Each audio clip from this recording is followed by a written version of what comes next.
Here's the script exactly as you provided it. The Office recap. Michael Scott's wild search for love. Welcome back. Today's episode of The Office is packed with awkward moments, hilarious misunderstandings, and some surprisingly emotional scenes. The episode begins with Michael Scott announcing that he's officially ready to start dating again. After his breakup with Jan, he's eager to find true love, and even asks his employees to set him up with eligible women.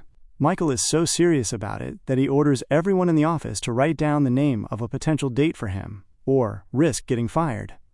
Things quickly go off the rails. Kevin suggests Wendy, but Michael mistakenly believes it's a real woman when it's actually a Wendy's fast food restaurant.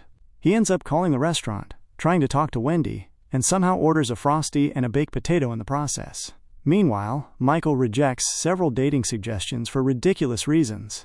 When Phyllis recommends her friend Sandy, Michael asks whether she could fit in a rowboat without causing it to capsize. It's one of the most awkward and inappropriate conversations in the entire series. At the same time, Michael is dating Helene, Pam's mother. The office is preparing for Helene's birthday celebration, and Michael appears committed to the relationship. He even creates a scrapbook filled with memories and sentimental gifts. During the birthday lunch, things take a shocking turn. Michael discovers that Helene is 58 years old. Suddenly, he begins questioning the relationship because he wants to travel, have adventures, and eventually have children. Despite Pam finally accepting the relationship and telling Michael that her mother's happiness makes her happy, Michael decides to break up with Helene right there at the birthday table. The breakup is painful and uncomfortable. Michael tries to explain that he wants a future involving kids and excitement, while Helene is at a different stage in life. The entire restaurant watches as Michael unintentionally ruins her birthday. Back at the office, another storyline focuses on the sales team. Dunder Mifflin loses an important client to a competing salesman named Danny Cordray. Everyone is fascinated by Danny because he's handsome, confident, and incredibly successful.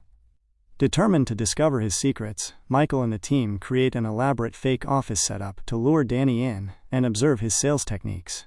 Meredith pretends to be the company president, but things become increasingly ridiculous as employees are forced to improvise bizarre characters and fake business scenarios. The experiment ultimately reveals that Danny's greatest strength isn't some secret trick. He's simply charming, genuine, and exceptionally good at building relationships with customers. Meanwhile, Dwight decides to train Ryan in the art of sales. Instead of giving normal lessons, Dwight takes Ryan to Schrute Farms for a bizarre series of challenges. Ryan is forced to answer strange questions, confront imaginary fears, and even prepare to wrestle Dwight's cousin. Ryan eventually gives up and leaves, realizing that Dwight's methods are completely insane. Dwight is disappointed, but convinced that Ryan failed, because he couldn't embrace the Schrute way of life. In the end, Michael struggles to understand why people are upset with him after breaking up with Helene. The episode perfectly captures one of Michael Scott's biggest flaws: his inability to think about how his actions affect others. At the same time, it delivers some of the funniest moments in the entire series, from the Wendy's phone call to Dwight's unforgettable sales training. This episode combines comedy, cringe, and emotional drama in classic The Office fashion, making it one of the most memorable episodes of the series. If you enjoyed this recap, don't forget to like, subscribe, and stay tuned for more The Office episode reviews and breakdowns.